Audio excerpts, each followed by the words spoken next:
अधिकृत उमेदवाराला उमेदवारी अर्ज मागे घेण्याची वेळ आली। महापालिकेच्या निवडणुकीत अनेक घडामोडी घडताना दिसत आहेत आणि आता स्क्रीनवर तुम्ही दोन दृश्य पाहू शकता।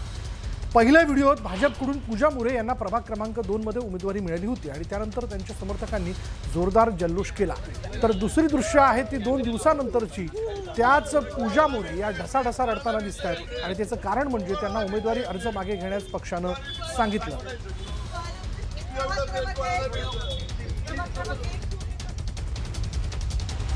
निवडणुकीच्या रणधुमाळीत अनेक नाट्यमय घडामोडी घडतात। त्यापैकी एक म्हणजे पुण्यात भाजपच्या उमेदवाराला अर्ज मागे घेण्याचे आदेश पक्षानं दिलेत आणि उमेदवारी मिळवण्याकरता इच्छुक उमेदवार जंगजंग पछाडतायत। स्वपक्षातून उमेदवारी न मिळाल्यास दुसऱ्या पक्षात जाऊन तिकीट मिळवल्याचे अनेक प्रकार समोर आले।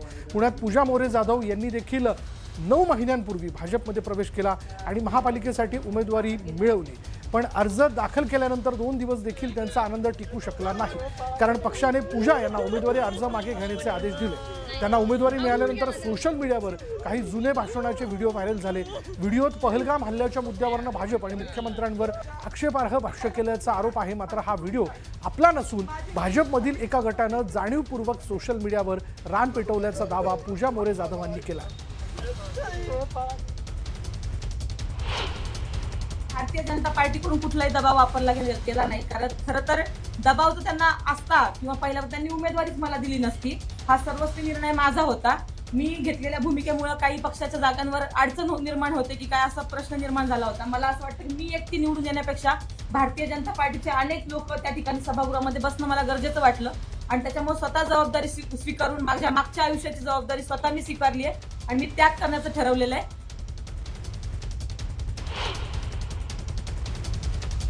दरम्यान पहलगाम हल्ल्यासंदर्भात केलेल्या विधानावर पूजा यांनी काय स्पष्टीकरण दिलं होतं पाहूया।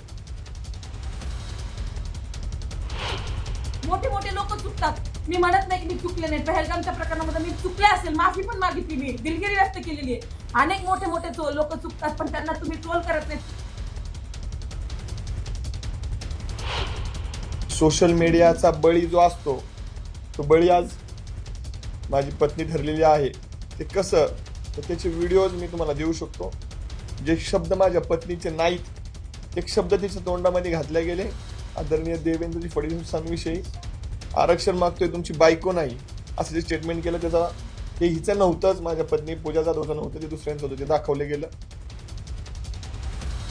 दरम्यान चुकीचा व्हिडिओ व्हायरल केल्याचा आरोप मोरेंनी केलाय। पत्रकार परिषदेनंतर त्यांनी हा व्हिडिओ माध्यमांना देत टीका करणारी व्यक्ती ही आपण नसल्याचं म्हटलंय।